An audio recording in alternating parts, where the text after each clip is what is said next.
지난 시간에 우리는 인간의 실존적인 추구에 대한 이야기를 함께 나누었었습니다. 아주 중요한 부분이니까 우리가 한번 오늘은 지난 시간에 나누었던 내용을 잠깐 좀 복습을 하면서 함께 나누었으면 좋겠어요. 우리가 근원적인 행복을 어디에서 얻을 수 있을까라는 물음을 우리가 한번 던져볼 수 있을 겁니다. 그런데 그 진정한 행복의 첫 번째 조건이 뭐였냐면 누군가에게 무조건적인 사랑을 받는다라는 거예요. 사람은 누군가에게 무조건적인 사랑을 받을 때 행복해집니다. 두말할 나위가 없습니다. 그리고 두 번째 조건은 삶의 의미와 목적을 자신이 발견하게 되고 깨닫게 될 때 행복하게 된다라는 것이죠. 놀랍게도 성경은 우리 하나님이 바로 이 두 가지의 행복의 열쇠를 우리에게 주고 싶어 하신다라고 가르쳐 주고 있습니다. 하나님은 여러분들이 그렇게 행복하길 원하신다는 거예요. 그리고 우리를 향한 하나님의 특별한 계획이 있는데 그것을 지난 시간에 네 가지의 관계로 우리가 풀어서 함께 배웠었죠. 그 첫 번째 관계가 무엇이냐면 이겁니다. 하나님과의 관계예요. 하나님과의 관계가 첫 번째 계획입니다. 우리 함께 읽어볼까요? 시작. 인간은 하나님과 인격적 관계를 맺을 수 있는 존재로 만들어졌다. 네, 이게 하나님과의 관계가 첫 번째 하나님의 특별한 계획입니다. 우리는 하나님과의 관계를 맺을 수 있는 존재로, 하나님이 우리와 관계를 맺어주는 것은 우리가 당연한 것이고, 그런데 우리도 하나님과 관계를 맺을 수 있도록 하나님께서 우리를 지은 바 되셨다라는 것, 이건 하나님의 굉장한 은총이 아닐 수가 없어요. 그리고 두 번째 계획, 자신과의 관계입니다. 읽겠습니다. 시작.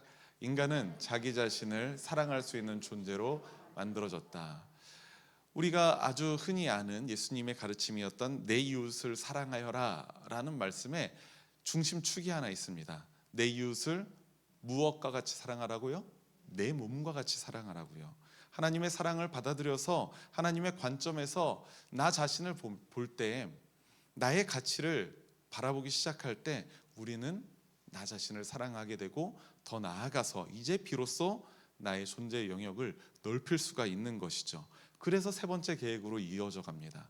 이웃과의 관계예요. 읽겠습니다. 인간은 자신의 이웃을 사랑할 수 있는 존재로 만들어졌다. 하나님을 사랑하고 또 나 자신의 가치를 깨닫고 나를 사랑하는 우리는 우리 곁에 있는 사람들, 즉 우리 이웃과 사랑을 주고받는 존재로 창조되었다라는 거예요. 그런데 여기서 두 번째와 세 번째나 긴밀하게 연결되어지니까 생각해 보자면, 나 자신을 사랑하지 않는데 누군가를 사랑하려고 하는 사람의 경우에 어떻습니까? 그 사랑이 왜곡돼요. 잘못 변형되기 십상입니다. 자신이 굉장히 열등감에 빠져 있어서 이 사람에게 굉장한 자신의 열등감을 채워주기 위한 애정결핍의 행동들을 보이게 되죠. 또 반대로 나 자신만을 너무나도 사랑하는 거예요. 근데 저 사람은 그냥 자신의 쾌락을 위해서 만나는 사람이에요. 이것도 또한 그 사랑의 문제 아니겠습니까? 그러니까 두 번째 계획과 세 번째 계획은 아주 긴밀하게 연결되어 있다는 겁니다. 마지막 네 번째 계획은 세상과의 관계입니다. 읽겠습니다. 시작. 인간은 세상을 사랑하며 경영하는 일을 하도록 만들어졌다. 네. 인간은 하나님께서 세상의 파수꾼으로 세상을 맡겨주셨죠. 청지기라는 말을 하지 않습니까? 그래서 하나님의 청지기로서 어떻게 하면 이 세상을 하나님 나라답게 더 살기 좋고 하나님의 피조물로서의 아름다움과 생명을 누릴 수 있는 곳으로 만들까, 그렇게 고민하게 될 것이라는 겁니다. 하나님의 사랑과 하나님의 정의를 따라서 창조 세계를 아름답게 만드는 그 영광스러운 사명이 무엇인지 고민하게 되고요, 그것에 동참하게 되는 것이죠. 우리가 지난주까지 지지난주까지 어떤 파송의 찬양으로 불렀던 찬양 기억하십니까? 깨어진 세상을 끌어안고 나와 너의 몫을 감당하며, 그거예요. 깨어진 세상 속에서 하나님의 백성으로서 하나님께서 맡기신 그 몫이 있는데 그 몫을 감당하기를 내가 헌신하고 내가 결단하는 것, 이것이 바로 세상과의 관계에서 하나님이 세우신 하나의 플랜이라는 것입니다. 하지만 우리가 살아가고 있는 이 세상은 어떤가요?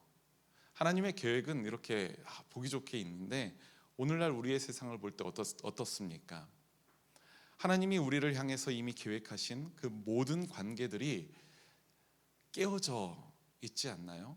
정도는 다를지 몰라도 심각하게 훼손되어 있고 깨어져 있는 것은 사실입니다. 그건 아주 지독한 자기 중심성 때문에 그렇습니다. 나 자신만을 위해 살아가는 지독한 자기 중심성은 하나님과의 관계, 나 자신과의 관계, 이웃과의 관계, 또 세상과의 관계를 모두 깨어지게 만들었다는 사실을 여러분들 기억하시기 바랍니다. 오늘 우리가 이 풍성한 삶으로의 초대 네 번째 시간에 나눌 내용은 바로 우리를 더욱 행복하게 살기를 원하셨던 그 하나님의 네 가지 관계를 깨어지게 만든 그 근본적인 원인에 대한 것입니다.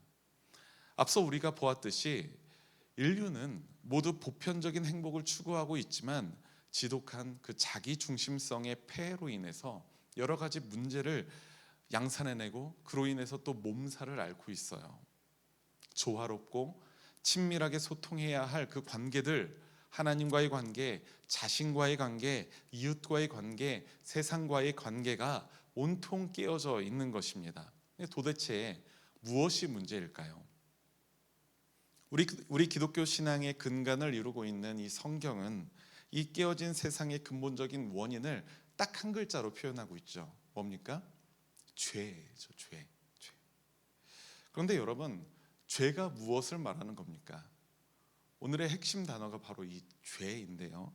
죄가 무엇이라고 생각하시나요? 대부분의 사람들은 죄를 우리의 양심에 꺼리끼는 일을 하는 것, 또는 다른 사람에게 어떤 해를 끼치는 것, 또는 사회적으로 합의된 규범이나 법을 위반하는 것, 그렇게 생각을 하죠. 당연히 스스로를 죄인이라고 생각하는 사람도 많지가 않습니다. 나는 적어도 저 사람에게 해를 끼치지 않아. 나는 민폐 캐릭터는 아니야. 또는 나는 사회의 규범이나 법을 나는 웬만해서는 어기지 않는 것 같아. 법 없이도 살만한 그래도 썩 괜찮은 사람이야. 이렇게 건강한 시민이라고 자기 자신을 생각하겠죠. 맞는 말입니다. 일반 소시민들은 애써서 법을 어기거나 그러지 않죠. 이 시대의 누군가처럼 말이죠. 그런데 성경에서 말하는 죄는 그것과는 조금은 다르다는 사실을 우리가 기억해야만 합니다. 이거 매우 중요한 부분이에요. 성경에 나오는 가장 기본적인 신앙 고백은 뭐니 해도 태초에 하나님이 천지를 창조하셨다라는 이 창세기 1장 1절 아니겠습니까? 가장 중요한 고백이기도 하고 가장 근원적인 고백이기도 합니다.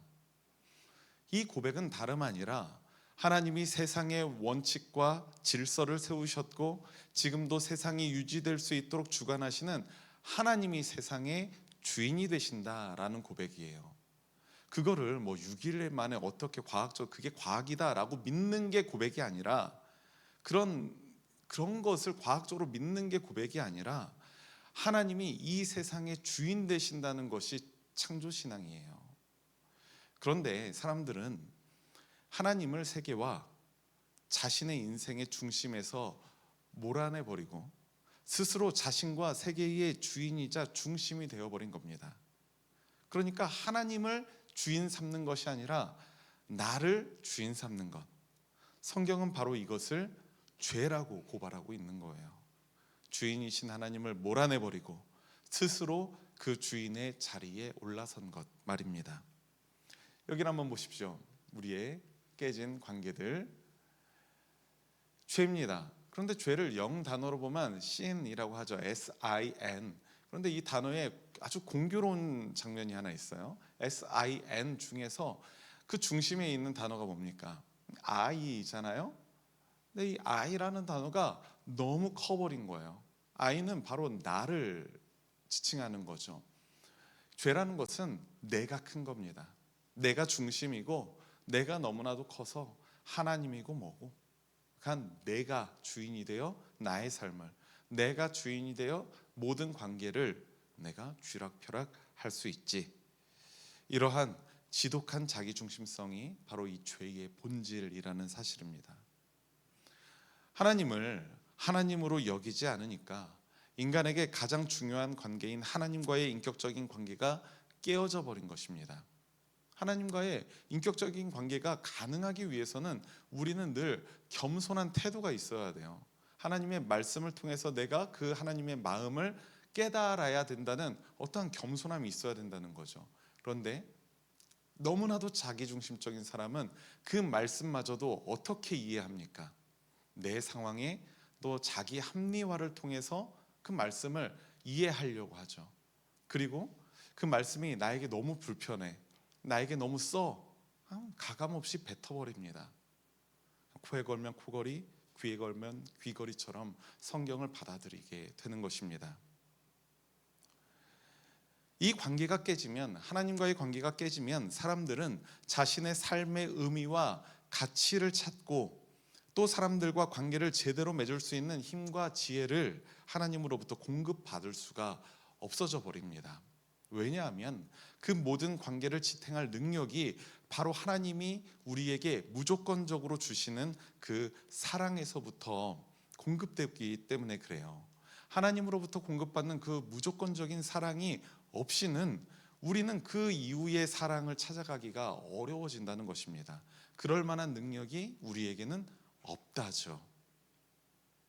그래서 성경은 하나님과의 그 깨진 관계를 해결하지 않는 한 우리가 사는 깨어진 세상에 그 본질적인 문제를 해결할 수 없다고 분명하게 진단하고 있습니다. 사실 그것을 전반적으로 다 증거하고 있는 책이 바로 성경이라고 해도 과언이 아니죠.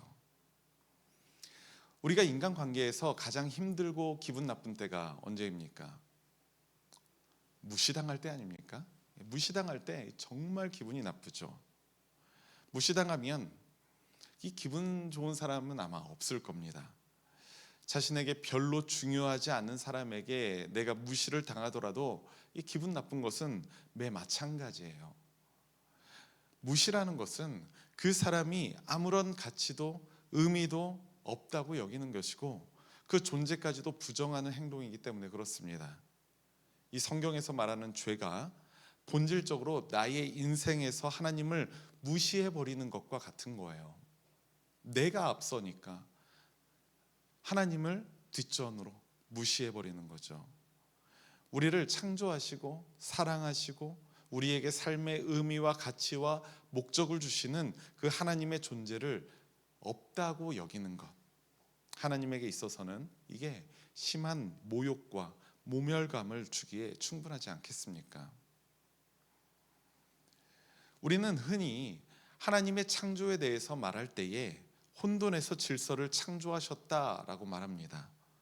이 아름다운 우주를 대충 만들어 놓은 것이 아니라 하나님의 질서와 법도와 원칙에 따라서 하나님이 창조하셨다라는 거예요. 이 세상이 아름다운 것은 그 모양새가 예뻐서이기도 하지만 그보다 더 큰 이유가 있습니다. 우리가 한번 생각해 보세요. 강동원이 아름답나요? 아니면 제가 아름답나요? 대답 잘하세요. 네, 하나님이 보시기에 내가 보기에도 강동원이 더 아름다운데요. 하나님이 보시기엔 어떨까요? 둘 다 아름답지 않겠습니까? 아멘 하세요. 대답이 아무도 없으십니까? 네, 하나님이 보시기에는 강동원이나 저나 정말 아름답게 보아주실 거예요. 예뻐하실 겁니다. 그 이유가 뭡니까? 그것은 어떠한 그 모습이 예뻐서가 아니라 그보다 더 큰 이유는 인간이 설명할 수 없는 그 신비한 하나님의 원칙과 질서가 바로 이 존재에 스며들어 있기 때문에 이 모든 우주와 생명들이 조화롭게 하나님의 원칙과 순리와 질서에 따라 존재하기 때문에 그 존재가 너무나도 아름다운 것이죠. 모든 창조 세계가 하나님을 무시하지 않고 존재하는 것 아니겠습니까? 그러나 인격적 존재인 인간이 하나님을 무시하고 있습니다. 그리고 동시에 하나님이 창조 세계에 세우신 원칙과 질서도 무시하게 되는 거예요. 이렇게 하나님이 인간을 위해서 세우신 원칙과 질서를 무시하면 누가 가장 피해를 볼까요? 누가 가장 피해를 보겠습니까? 하나님이 피해를 보겠습니까? 저는 그렇게 생각하지 않습니다. 하나님은 마음이 아프시겠죠. 근데 실질적인 피해는 하나님이 보시는 게 아니라 도리어 질서에 따라 존재할 때 가장 아름다웠었던 그 피조물들, 인간을 포함한 그 생명들이 가장 큰 피해를 보게 될 것이 분명하다는 거예요. 간단히 한번 생각해 보십시오. 인간은 사소한 물리 법칙을 거슬려 보려고 해도 큰 피해를 입을 수가 있습니다. 세상에는 아주 근본적인 법칙이 하나 있죠. 중력이라는 게 있습니다. 높은 곳에서 뛰어내리면 중력에 따라 인간은 다치게 됩니다. 어린 시절 그렇게 다친 친구들이 꽤 있었죠. 저도 마찬가지였어요. 뜨거운 불에 인간의 손을 넣으면 어떻게 됩니까? 다칩니다. 너무나도 당연한 원칙 아닙니까? 그 질서를 무너뜨리게 될 때 다칩니다. 인간의 몸과 마음은 인간 스스로 생각하는 것보다 훨씬 연약하다는 거예요. 그 외에도 우리가 무시하지 말고 지키면서 살아가야 할 원칙들이 너무나도 많이 있죠. 인간 관계를 맺는 법, 사랑하는 법, 돈을 벌고 쓰는 법, 불의를 다루는 법, 사회적 약자를 우리가 돌보는 법, 우리에게 주어진 자연 세계를 아름답게 지키고 보존하는 법 등등, 이것들이 인간을 아름답게 살 수 있도록, 인간을 인간답게 살 수 있도록 하는 하나님이 우리에게 알려주신 법들이 있습니다. 원리들이 있어요.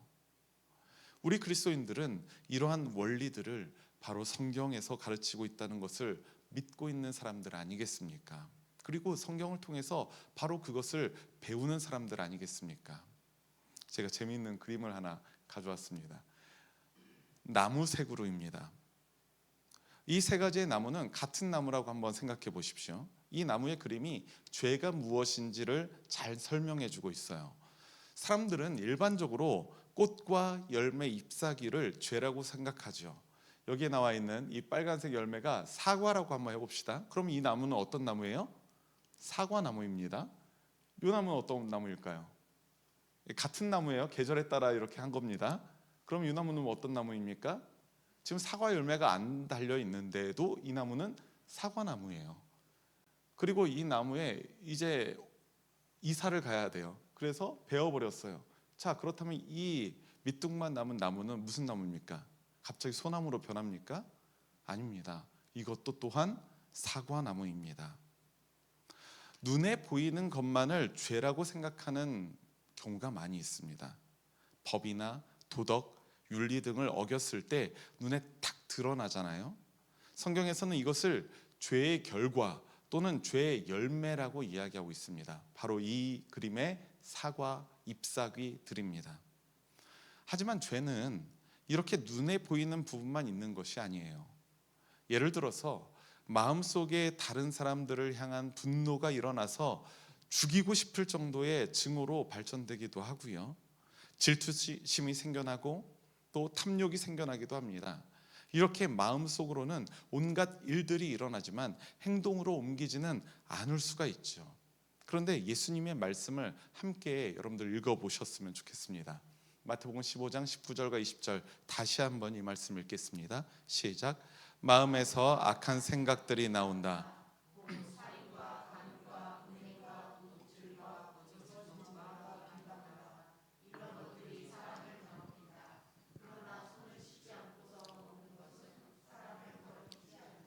아멘, 아멘.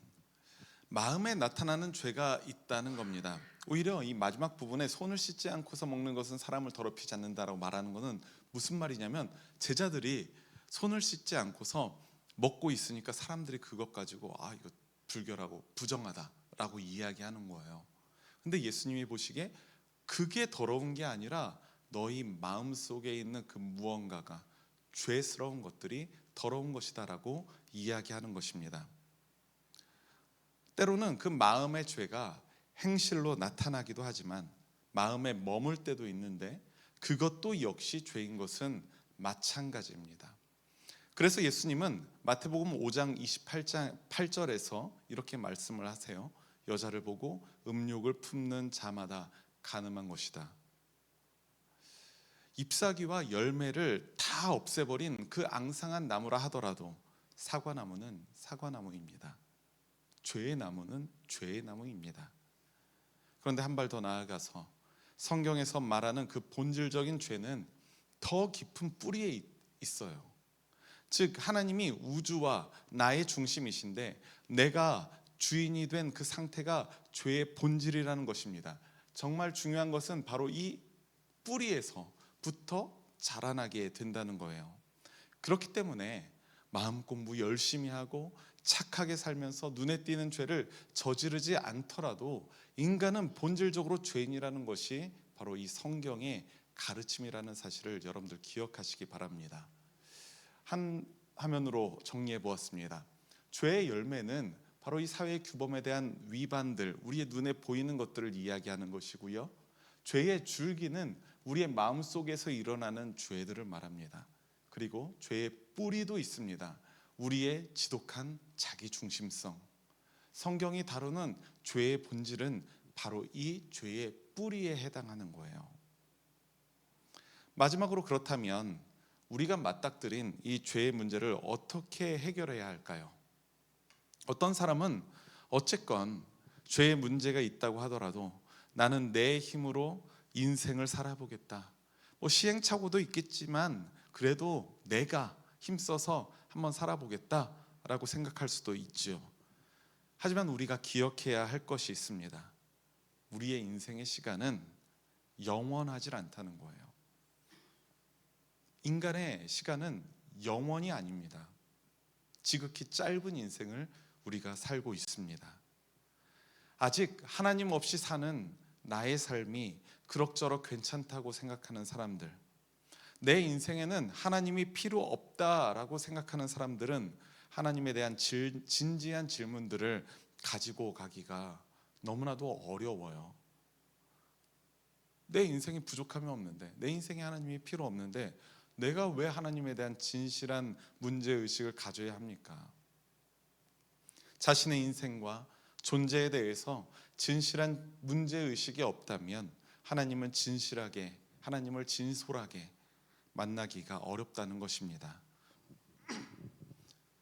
그렇기 때문에 지금까지 내 경험과 지혜와 취향대로 살아왔었는데 문제가 해결되기는커녕 더 이상은 안 된다라고 생각한다면 그때 비로소 하나님과의 관계를 끊어지게 한 자신의 죄가 심각한 문제라는 사실을 발견할 수가 있게 되는 겁니다. 성경은 이 세상의 주인이신 하나님을 무시하고 내가 주인 행세하는 것이 진정한 문제라고 진단하고 있어요.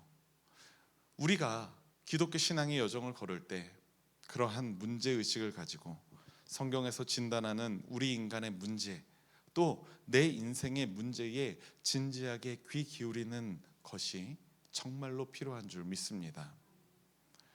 사랑하는 우리 초록교회 신앙가족 여러분, 기독교 복음에서 이 죄의 문제는 굉장히 중요한 주제입니다.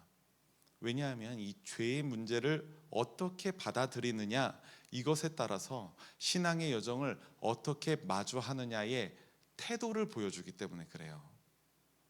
영화를 보듯 음악을 듣듯 그 취미 생활의 일환으로 신앙의 여정을 걷다가 죄의 본질과 죄의 영향력을 깨달았을 때, 그때서야 비로소 진지하게 신앙에 대해서 고민할 수가 있기 때문에 그렇습니다.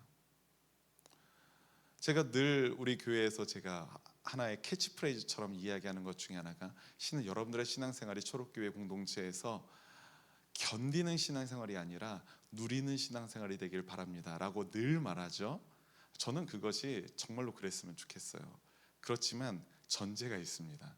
신앙생활이 여러분들이 누리는 취미생활의 하나로서의 신앙생활이면 안 됩니다. 그것을 뛰어넘는 누림이 있어야 된다는 얘기예요. 이 풍성한 삶으로의 초대 시리즈를 시작할 때 제가 뭐라고 이야기했었냐면, 솔직한 질문에는 솔직한 대답이 주어진다 라고 말했었는데요, 마찬가지인 겁니다. 죄에 대해서 또 나의 존재에 대해서 진지하게 고민하지 않는다면 죄의 문제를 해결하시는 하나님의 복음에 우리가 진지하게 다가갈 수도 없습니다. 다음 시간에 이 이야기를 우리가 이어가면서 하나님이 우리를 위해서 무엇을 하시는지 성경에 근거한 우리 기독교 복음을 조금 더 배워보도록 하겠습니다. 모두가 가볍고 기분 좋은 신앙생활만 하길 원하는 이 세상이에요. 사실 그렇습니다. 이 세상 속에서 우리 참된 그리스도인들은 복음에 대하여 진지한 고민을 하고 솔직한 질문을 던지는 사람입니다. 바로 저와 여러분들이 그런 그리스도인이 되기를 간절히 소망합니다. 복음을 진지하게 고민하고 질문하는 주의 백성들에게 늘 성령 하나님의 지혜와 능력이 충만하시기를 주님의 이름으로 축원합니다.